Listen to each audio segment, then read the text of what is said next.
Every manager at some time has to fire an employee. It's one of the most difficult tasks a manager has, but it must be done caringly and professionally.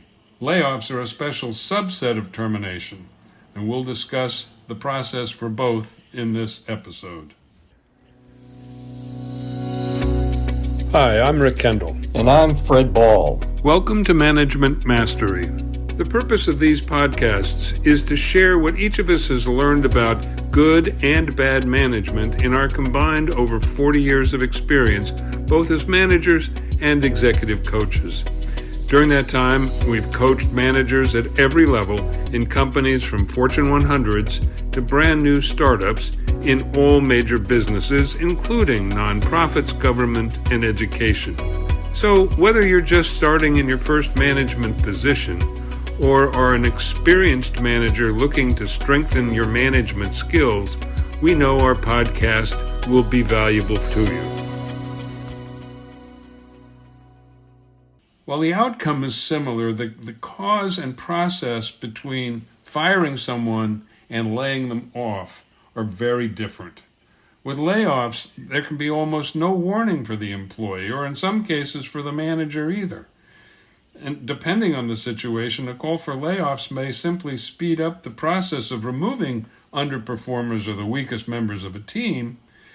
But the difficult situations are when the team really has no weak members, but nevertheless must reduce in size. But when you need to let someone know and they say, "Why me?" you typically want to stay away from a personal reference and talk about the function, such as when we looked at the various functions in the department, your function was one that, although important, we found that we could do with one less person. And then you also need to decide what you're going to do in order to tell the rest of the staff, and this needs to be done ahead of time.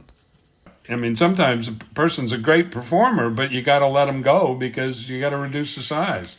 So yeah, it's more, you want to talk more about the function than the person in that case. Yeah. No, that's exactly right. Yeah, so what we're talking about from here on has more to do with terminating an individual rather than layoff. Right. So, in this case where we're talking about actually firing someone for performance reasons, what's really important is you got to document the employee's behavior and the steps that you've taken to correct it. What have you done? The number of conversations, what happened. We talked about the performance improvement plan. Hopefully you've gone through that process and the performance hasn't improved. So in cases like this, dismissal should not come as a complete surprise. You really, before you talk to the employee, you've got to check with your HR department for the steps you need to follow and for the legality of what you're doing. I mean, depending on your company and your industry, this can be very touchy and depending on the individual. So you need to be very careful and follow the rules of the company very carefully. It is one of the biggest negative situations that a boss can have if they don't do it well. Oh, I'm sure. And the other thing you have to do is you got to be sure that you're ready to pick up the employee's duties immediately after they leave, particularly if it's a busy time in your department and things are, stretched already. So you've got to plan for that as well. And you want to consider informing the employee at the end of the workday so they can get their personal things and leave. You don't want them hanging around after you've told them, but allow them to get their stuff and leave. In some companies, they want to escort them from the building or whatever. That really is on a case-by-case basis, depending on your company. Before you go into the dismissal meeting, You want to make sure that you have the separation letter and that you've checked it and cleared it with human resources and perhaps, if necessary, the company lawyer. And you want to make sure that you understand it. All of the various elements of the letter, such as severance, what benefits the person will have and for how long, including what and when they will be provided. You want to know when the final pay will be, including any bonuses due and accrued, such as vacation time. Then how long will health insurance coverage go? The person's going to want to know that. And if it's not, when the coverage ends, then COBRA may come into play. You want to know whether they're going to get any outplacement help in order to move on to the next position. Treatment of vested stock options, if they have any. And then if they've had any non-compete or non-disclosure agreements that they filed along the way, you want to make sure that you have those so that you can make sure that they understand what they can and can't do when they leave. Any terms stipulated in a collective bargaining agreement, and any agreements you've made about providing a length of service letter, typically a job title and dates of service would be what the fewest things that a company may want to talk about. And a release such as a promise not to sue the company in exchange for special benefits, perhaps a longer severance time and outplacement. And all of that stuff you have before you go into the dismissal meeting. And then when you go into the dismissal meeting, as the boss, you want to deliver the message in person. It's your job.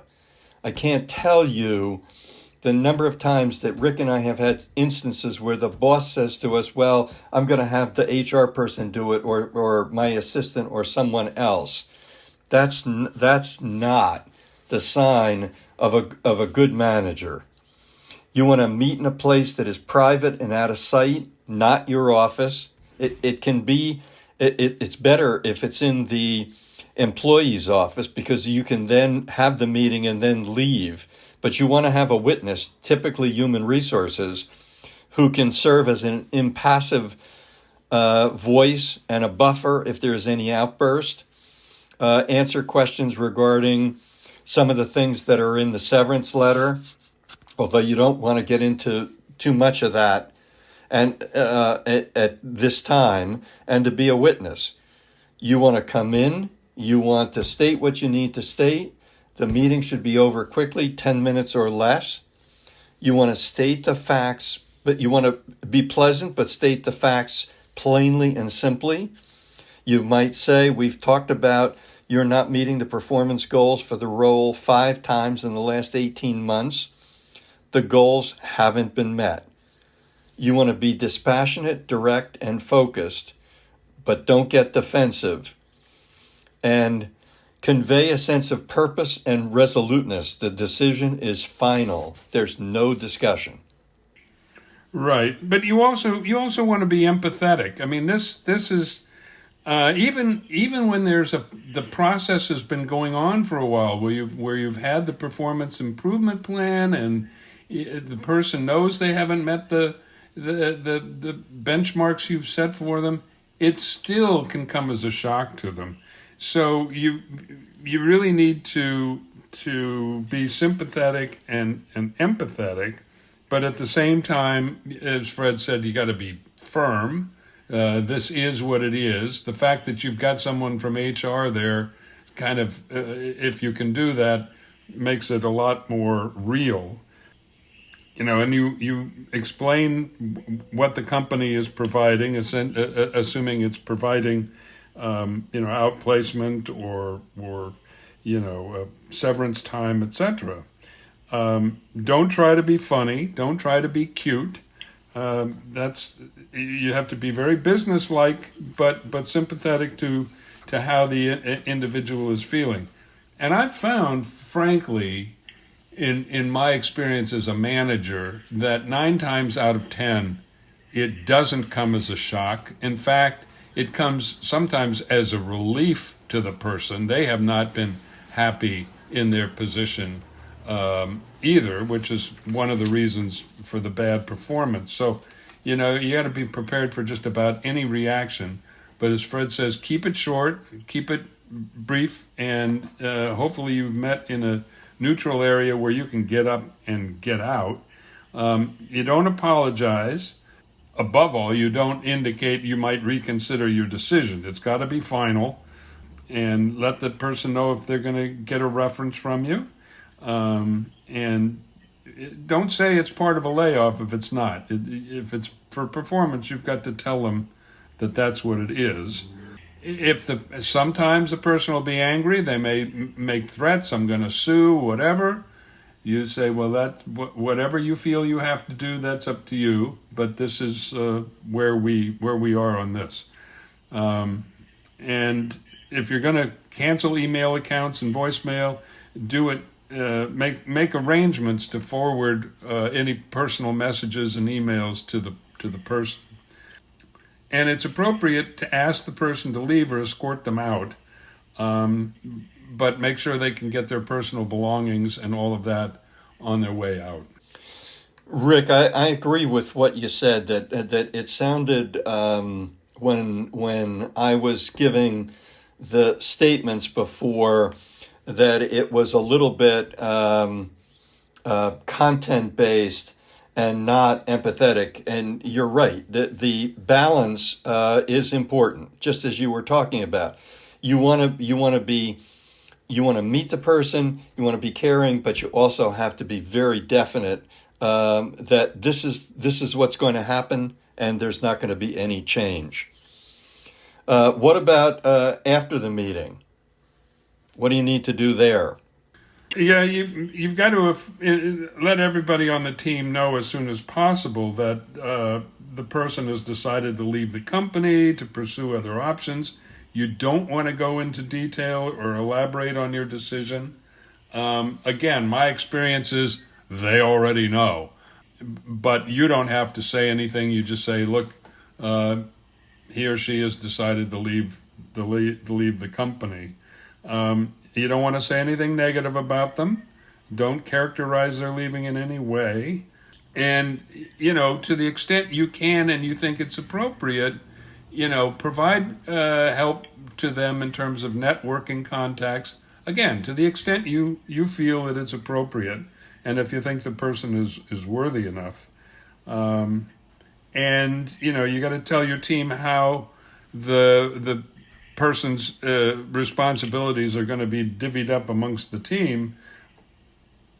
Oh, and you also want to spend time individually with anyone on the team who may have a problem with them leaving. That is, there may be people on your team that were particularly close to the individual, so you want to take care of them, make sure that they feel they can speak to you about it, because you don't want to have bitterness left in the wake of a dismissal. No, you just want to make sure that if you're having a meeting with someone, that you don't go into any of the specific reasons. They're just going on to pursue other options. Oh, absolutely. Absolutely. But you also need to document the dismissal meeting, right? Write up your notes immediately after what happened, what you said, what they said, and who was present at the meeting, particularly if you had a witness from HR. No question. Just in case someone chooses not to take the benefits that you're going to give them, and rather, decides that they want to try and sue the company. Right. So there's a couple of things in terms of that could happen in the meeting. In terms of the reaction, it's obviously bad news. As Rick said, the person may have an idea, but it doesn't matter. This is moving from an idea to a formal state that the person's not going to be here.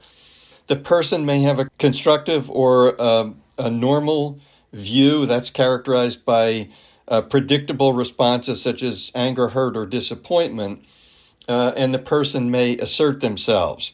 They could be aggressive or hostile. That would be characterized by emotionalism, anger, and aggressiveness toward you or the company. There, you want to make sure that you do not get defensive or argumentative. Let them vent. There could be another situation where someone has avoidance or withdrawal. That's characterized by shock, confusion, uncertainty, and a passive approach. Take the time to discuss the person's feelings and do not rush through the meeting. However, you're still within that 10 minutes. Try to get the individual to talk. If someone sits and stares, refer them for professional health. And then there's the smooth or anticipated, characterized by a person who indicates they have anticipated the bad news and are almost relieved. This is what Rick was talking about. It could be a person who actually is relieved and ready to move on. And once in a while, you get someone who has already been out networking for another position. So those are the kinds of reactions that you could have in the actual meeting. Yeah, and you never really know. I mean, that is the kind of hard part about that. You've got to be prepared for any of those reactions. It's never easy, but it's a responsibility of managers, and you have to be able to do it. It's always the toughest job that a manager has. Yeah. So in this session, we've discussed both how to proceed with a layoff, which is not the same as letting someone go for performance reasons. But in the case of a firing or letting someone go because they have not performed, all of the steps you need to take, the cautions you need to observe, and the ways to deliver the bad news, hold the meeting, and bring the whole process, hopefully, to a closure without bad incident. We hope you have found this podcast useful and will come back again for more management mastery. If you have any comments about this or any of our episodes, or would like to find out more about our other services, including one-on-one coaching and group seminars for managers, visit our website at careercoachclass.com. Thanks for listening.